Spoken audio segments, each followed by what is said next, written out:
تمہید میں آپ حضرات کے سامنے قرآن کریم کی آیت کا سہارا لیا. میں نے کہا کہ جب اللہ تعالیٰ کسی بندہ کو علم سے نوازتا تو اللہ اس کا رتبہ بلند فرما دیتا ہے. جی شاعر کہتا ہے کہ علم انسان کو انسان بنا دیتا ہے. علم انسان کو انسان بنا دیتا ہے. علم ہر شخص کو منزل کا پتہ دیتا ہے. علم سے آتا ہے تہذیب و تمدن میں نکھار. علم سے آتا ہے تہذیب و تمدن میں نکھار. علم انسان کی طاقت بڑھا دیتا ہے. علم انسان کی طاقت بڑھا دیتا ہے. علم انسان کی توقیر بڑھا دیتا مطلب علم انسان کو عزت عطا فرماتا ہے, رفعت عطا فرماتا ہے, بلندی عطا فرماتا ہے. علم سے مراد وہ علم جس سے اللہ کی معرفت ہو, رسول اللہ کی معرفت ہو, جس سے پتہ چلے ہمارا رب کون ہے, پتہ چلے ہمارا دین کیا ہے, پتہ چلے ہمارے نبی کا فرمان کیا ہے. جب وہ علم ہم اپنے بچوں کو دینے کی کوشش کریں گے, اپنے بچوں کو اس علم سے آراستہ پیراستہ کریں گے, تو یاد رکھیے آپ دنیا سے چلے بھی جائیں تب بھی وہ آپ کے لیے ذریعہ آخرت بن جائے گا.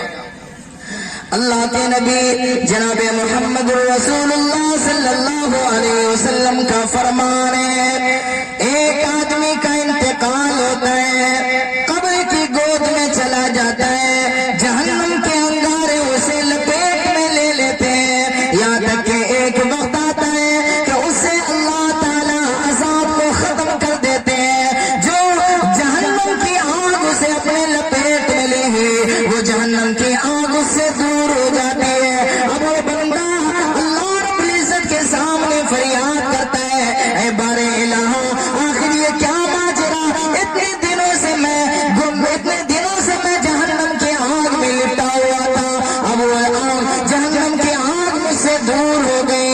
اللہ رب العزت فرمائے گا, اے میرے بندے بات دراصل یہ ہے کہ جب تیرا انتقال ہوا تھا تو اس وقت میں تیری بیوی حاملہ تھی, اس نے ایک بچہ جنے, اور آج وہ بچہ اس قابل ہو گیا کہ تیری بیوی اس بچے کے ہاتھ کو پکڑ کر کے مکتب کے اندر لاتی ہے اور مکتب میں اساتذہ کے پاس بٹھا دیتی ہے. وہ استاد پڑھاتا ہے بسم اللہ الرحمن الرحیم, تو جب تیرا وہ معصوم بچہ اپنی زبان سے بسم اللہ کہتا ہے اور وہ میری رحمت کو بیان کرتا ہے, اللہ تعالیٰ اس بندے سے کہیں گے کہ اے میرے بندے ذرا غور کر, تیرا وہ معصوم بچہ جب اپنی ننھی منی زبان سے, اپنی معصومانہ زبان سے میری رحمت کو بیان کیا, یہ میری غیرت کا بارہ نہیں کرتی کہ میں اب تجھے آنکھ کے اندر ڈالے رکھوں.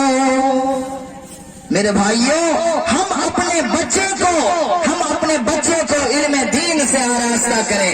علم آتا ہے انسان کے اندر تہذیب آتی ہے, علم آتا ہے تو انسان کے اندر وقار پیدا ہوتا, علم آتا ہے انسان کا معیار بلند ہوتا, علم آتا ہے انسان کو عزت اور مقام حاصل ہوتا, علم آتا ہے انہیں پتہ چلتا ہے کہ میری ماں کا کیا مقام ہے, علم آتا ہے پتہ چلتا ہے میرے باپ کا کیا رتبہ ہے, علم آتا ہے پتہ چلتا ہے پڑوسیوں کا کیا حق ہے, علم آتا ہے پتہ چلتا ہے اولاد کا کیا حق ہے. علم نہ ہونے کی بنیاد پر آپس میں جھگڑے اور اختلاف و انتشار پیدا ہوتے ہیں.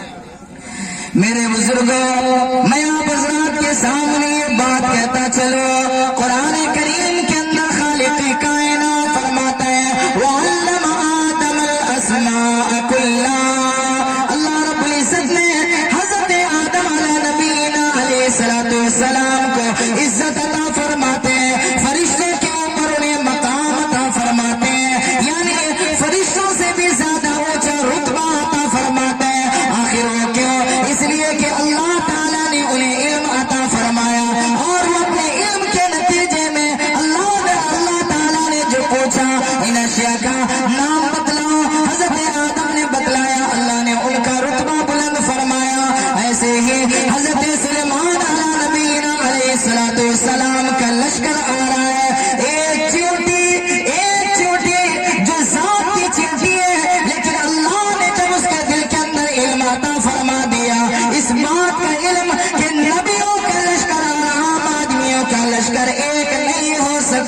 اللہ تعالیٰ نے اس کی وجہ سے اس چیونٹی کو بھی مقام عطا فرما دیا. چنانچہ قرآن کریم کے اندر خالق کائنات فرماتا ہے 19ویں پارے میں اللہ تعالیٰ نے فرمایا وہ چیونٹی اپنی ساری چیونٹیوں سے کہتی ہے یا ایھا النمل ادخلوا مساکنکم. اے چیونٹیاں، اے چیونٹی، تم اپنے بلوں کے اندر داخل ہو جاؤ. ادخلوا مساکنکم، تم اپنے بلوں کے اندر چلی جاؤ. لا یحطمنکم سلیمان وجنودہ وہم لا یشعرون، کہ سلیمان علیہ السلام اور ان کا لشکر تمہیں کچل نہ دے. لا یحطمنکم سلیمان وجنودہ وہم لا یشعرون، یعنی بے خبری میں انہیں خبر بھی نہ ہو کہ ہمارے پاؤں کے نیچے ایک ننھی منی جان چیونٹی آ چکے اور اس کی جان ضائع ہو گئی، برباد ہو گئی. کہیں ایسا نہ ہو کہ نا علمی کی وجہ سے، لا علمی کی وجہ سے، بے خبری کی وجہ سے ایسا نہ ہو کہ تمہیں کچل دے. لہذا اس چیونٹی نے کہا کہ تم اپنے بلوں کے اندر داخل ہو جاؤ. حضرت امام رازی رحمۃ اللہ علیہ لکھتے ہیں کہ اس چیونٹی کو صرف اس بات کا علم آ گیا کہ اللہ کے نبی حضرت سلیمان علیہ السلام کا تربیت یافتہ لشکر ایسا ہو ہی نہیں سکتا کہ وہ جان بوجھ کر کے ایک ننھی منی جان کو بھی ضائع اور برباد کر دے، اپنے پاؤں سے اسے روڑ ڈالے، کچل ڈالے. ایسا ہو ہی نہیں سکتا. اس بات کا علم ہونے کی وجہ سے حضرت امام راضی لکھتے ہیں کہ اس چیونٹی کو اللہ تعالیٰ نے ساری چیونٹیوں کے ملکہ بنا دیا. اللہ تعالیٰ نے انہیں سردار بنا دیا اور وہ پاک پوتر کتاب جسے آسمانی کتاب کہا جاتا ہے، جس کتاب کے اندر اللہ تعالیٰ نے بہت ساری سورتیں نازل فرمائی، اس کے اندر ایک سورت النمل یعنی چیونٹی والی سورت بھی اللہ تعالیٰ نے داخل فرما دیا. پتا چلا کہ اس چیونٹی کے اندر جب اس بات کا علم آ گیا کہ نبیوں کا تربیت یافتہ لشکر بے خبری کی وجہ سے ہی ہو سکتا ہے، یعنی علم کی وجہ سے اور جان بوجھ کر کے ایک ننھی منی جان کو بھی ضائع اور برباد نہیں کر سکتے. تو اس کی وجہ سے اللہ نے ساری کی ساری چیونٹیوں میں اسے ممتاز کر دیا. ایسے علماء کرام جانتے ہیں ایک وہ کتا جو شکاری کتا ہے، جب شکار اس شکاری کتا کو شکار پر بھیجتا ہے اور وہ شکاری کتا شکار کر کے آتا ہے تو اس کا جو شکار شدہ جانور ہوتا ہے وہ کھایا جاتا ہے، اور باقی دوسرا کتا اگر شکار کر کے آتا ہے تو اس کا شکار شدہ کھایا نہیں جاتا. کیوں؟ اس لیے کہ وہ سکھایا ہوا کتا ہوتا ہے اور جو دوسرا کتا ہوتا ہے وہ سکھایا ہوا نہیں ہوتا. تو اللہ تعالیٰ نے اس کتے کو جو شکاری کتا ہے عام کتوں کے اندر ممتاز بنا دیا. تو ذرا غور کیجئے، جب اللہ تعالیٰ حضرت انسان میں کسی انسان کو اللہ علم کی دولت سے نواز دے تو وہ سارے انسانوں میں ممتاز کیسے نہیں بنے گا؟ میرے بھائیوں، سیدنا حضرت یوسف علیہ نبینا علیہ الصلوۃ والسلام کنویں کے اندر ہے. اللہ تعالیٰ نے جب علم سے نوازا، خواب کا علم عطا فرمایا، اس کی وجہ سے اللہ تعالیٰ نے انہیں تخت شاہی عطا فرما دیا. پتہ چلتا ہے کہ علم جب کسی انسان کے اندر آتا ہے اللہ تعالیٰ اسے ممتاز کر دیتا ہے. فرمایا العلم نور، علم روشنی ہے، والجہل ظلمہ، اور جہالت ظلمت ہے، تاریکی ہے. جب علم نہیں ہوتا تو علم نہ ہونے کی بنیاد پر پتہ نہیں چلتا باپ کا کیا مقام ہے، پتہ نہیں چلتا بیٹے کا کیا درجہ ہے، پتہ نہیں چلتا ماں کا کیا رتبہ ہے، پتہ نہیں چلتا باپ کا کیا مقام و مرتبہ ہے. میرے بھائیوں، ہزاروں واقعات ایسے رونما ہوتے ہیں کہ کوئی شادی کے بعد اپنے باپ کو چھوڑ گیا، کوئی شادی کے بعد اپنی ماں کو چھوڑ گیا. ہزاروں واقعات آتے ہیں کہ شادی ہوئی، اپنی ماں کے چہرے کے اوپر تماچا رسید کرتا ہے. کیوں؟ علم نہ ہونے کی وجہ سے ان کی ماں نے، ان کے باپ نے انہیں علم سے دور رکھا، جس کا نتیجہ یہ نکلتا ہے کہ وہ بچے اپنے باپ اور ماں کا ادب بھی نہیں جانتا. قرآن کریم کے اندر خالق کائنات کا فرمان ہے وَقَضَىٰ رَبُّكَ أَلَّا تَعْبُدُوا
اپنے ماں باپ کے ساتھ اچھا سلوک کرو، اپنے ماں باپ کے ساتھ اچھا برتاؤ کرو۔ بتاؤ میں کیا پڑھ کے آپ کے سامنے بتلایا؟ یہ اللہ کا قرآن ہے جسے اللہ تعالیٰ نے اپنی کتاب مقدس میں لوگوں کو پیغام دیا، ایمان والوں کو خطاب کیا کہ تم گھر کے اندر اپنی زندگی کیسے گزارو گے۔ میرے بھائیوں، بے شمار ایسے واقعات جنم لیتے ہیں۔ ایک نوجوان لڑکا جو حافظ قرآن ہے، عالم دین بن رہا ہے، بخاری شریف پڑھ رہا ہے دارالعلوم دیوبند کے اندر، ان کا ایک واقعہ جب انہوں نے رمضان المبارک کے اندر ایک ہوٹل میں بیٹھ کر کے سنایا، قسم خدا کی آنکھیں آپ دیدہ ہو جاتی ہے جب ان کا وہ واقعہ سننے کو ملتا ہے۔ انہوں نے کہا کہ رجب المرجب کا مہینہ چل رہا تھا کہ اچانک میری ماں کی طبیعت بہت ہی زیادہ ناساز ہو گئی، پہلے سے طبیعت خراب تھی، کینسر کا مرض تھا۔ ڈاکٹر نے کہا کہ ان کا پیٹ چاک کیا جائے گا اور جو باتھ روم مطلب بیت الخلا پاخانہ، یہ پیٹ کو پھاڑ کر کے نکالا جائے گا، راستہ بند ہو چکا ہے، تب جا کر کے یہ ہو سکتا ہے کہ 1-2 مہینہ زندہ رہ سکے گی، ورنہ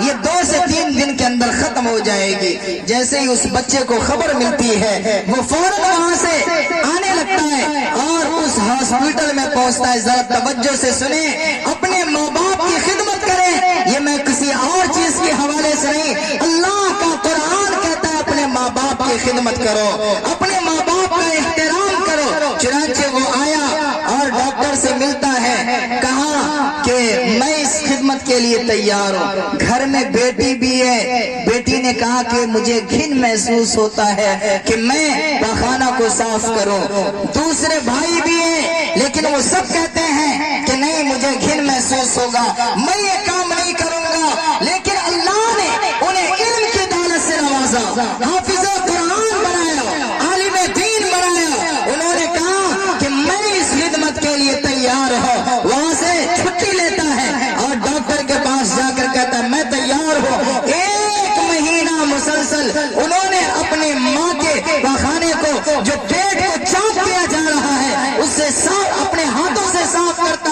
ایک دن ماں کے آنکھ میں آنسو آیا اور ماں نے کہا کہ بیٹا آخر تجھے سبوں کو گھن محسوس ہو رہا تھا، تجھے گھن محسوس نہیں ہوا؟ تو اس بچے نے جواب دیا کہ امی جان ذرا آپ میرے ماضی کی طرف نظر دوڑائیں، جب میں چھوٹا سا بچہ تھا، جب میں کچھ بھی نہیں تھا، گوشت کا ٹکڑا تھا، اس وقت آپ میرے پاخانہ پیشاب کو صاف کیا کرتی تھی، تو کیا آپ کو گھن محسوس نہیں ہوتا؟ جب اس وقت آپ کو گھن محسوس نہیں ہوا تو آج مجھے گھن کیوں کر محسوس ہوگا؟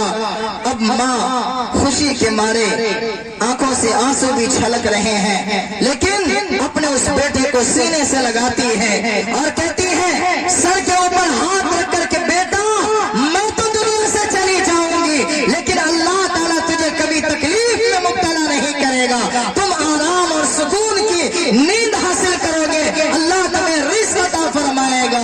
وہ بچہ کہتا ہے میری ماں تو انتقال کر گئی، لیکن چند دن گزرنے کے بعد ہی میں دارالعلوم میں آیا، سارے اساتذہ محبت کی نظروں سے دیکھتے ہیں، گاؤں میں آتا ہو تو گاؤں والے بھی کہتے ہیں یہ اپنی ماں کا وفادار بچہ ہے، جنہوں نے آخری وقت میں اپنی ماں کا ساتھ دیا اور جس کام کے لیے گھر کے اندر کوئی تیار نہیں ہوئی، لیکن یہ حافظ قرآن، یہ عالم دین جنہوں نے اپنی ماں کی خدمت کا حق ادا کرنے کی کوشش کی۔ ظاہر خدمت کا حق کوئی ادا نہیں کر سکتا، لیکن انہوں نے اس کام کے لیے تیاری کی اور آگے بڑھ کر کے اس خدمت کو اپنے لیے سعادت سمجھا۔ میرے بھائیوں، اپنے بچے کو اگر حافظ قرآن بناتے ہیں، عالم دین بناتے ہیں، تو پھر اس کی وجہ سے آپ کی زندگی کے اندر، دنیا کے اندر بھی وہ بچہ آپ کا رکھوالا ہوگا، وفادار ہوگا۔ میں یہ نہیں کہنا چاہتا کہ اگر آپ کا بچہ عالم دین حافظ قرآن نہیں بنا تو وہ وفادار نہیں ہوگا، بے وفا ہوگا، ہرگز نہیں، اس کا مطلب یہ نہیں، لیکن مطلب یہ ہے کہ جب ان کے دل کے اندر اللہ رب العزت کا فرمان آئے گا تو پھر وہ سوچے گا کہ میری ماں کی ذات کو تکلیف نہ پہنچے، باپ کو ٹھیس نہ پہنچے، رشتہ داروں کو پریشانی نہ ہو، اپنی ذات کی وجہ سے کسی کو نقصان میں نہ ڈالے۔ میرے بھائیوں، اس بچے کے اندر اس بات کا ولولہ اور جوش پیدا ہوگا۔ پھر جب آپ کا انتقال ہوگا، بچہ حافظ قرآن ہے، جب بھی قرآن پڑھے گا آپ کے لیے دعائے مغفرت کرے گا، جب بھی نماز پڑھے گا کہے گا اے اللہ رب ارحمہما کما ربیانی صغیرا، اے میرے پروردگار جس طریقے سے ان دونوں نے مجھے بچپن میں پالا ہے، پرورش کیا تھا، اے اللہ ان دونوں کے اوپر رحمتیں نازل فرما۔ کب؟ جب بچہ پڑھا لکھا ہوگا۔ حضرت پیر ذوالفقار احمد نقشبندی دامت برکاتہم سارے علماء جانتے ہیں، کتنی عظیم شخصیت۔ حضرت نے اپنی کتاب کے اندر لکھا ہے کہ جب میں افریقہ کے اندر گیا تو افریقہ میں ایک مسجد کے دروازے کے پاس دیکھا کہ ایک آدمی خوب زار و قطار رو رہا ہے۔ میں وہاں پر پہنچا، وہ آدمی مجھ سے سینے مل گیا اور معانقہ کرتے ہوئے خوب رونے لگا۔ کہا حضرت میں کیا بتاؤں میرے ساتھ کیا بیتا؟ کہا کیا ہوا؟ کہا بات دراصل یہ کہ جب میں بچہ تھا ناظرہ قرآن پڑھنے لگا، چھوٹا سا تھا، تو میرے باپ ڈاکٹر تھے، انہوں نے مجھے مدرسے کے اندر لایا، میں ناظرہ پڑھنے لگا۔ جب حفظ قرآن کی طرف بڑھنے لگا تو میرے باپ نے کہا کہ تم اگر حافظ قرآن بنو گے کتنا کما لو گے، تمہارا گھر بھی نہیں چل سکے گا، لہذا تم یہاں سے نکلو، تمہیں ہم ماسٹر بنائیں، ڈاکٹر بنائیں تاکہ تم خوب پیسے کماؤ۔ اب وہ کہتا ہے کہ میں نے پیسے تو بہت کمائے ہیں، سعودی عرب کے اندر رہ کر بہت ساری چیزیں ہم نے حاصل کر لی ہیں، باپ کی موت کی خبر ملتی ہے، بذریعہ فلاح میں افریقہ پہنچا۔ اب وہ میرا ساتھی جو بچپن میں ناظرہ قرآن میرے ساتھ پڑھا تھا، وہ کہتا ہے کہ ڈاکٹر صاحب اللہ نے آپ کو علم عطا فرمایا، بہت ساری دنیاوی ڈگری آپ کے پاس ہے، آپ کے ابو کا انتقال ہے، کم از کم آگے بڑھ کر اپنے باپ کو غسل دے دو۔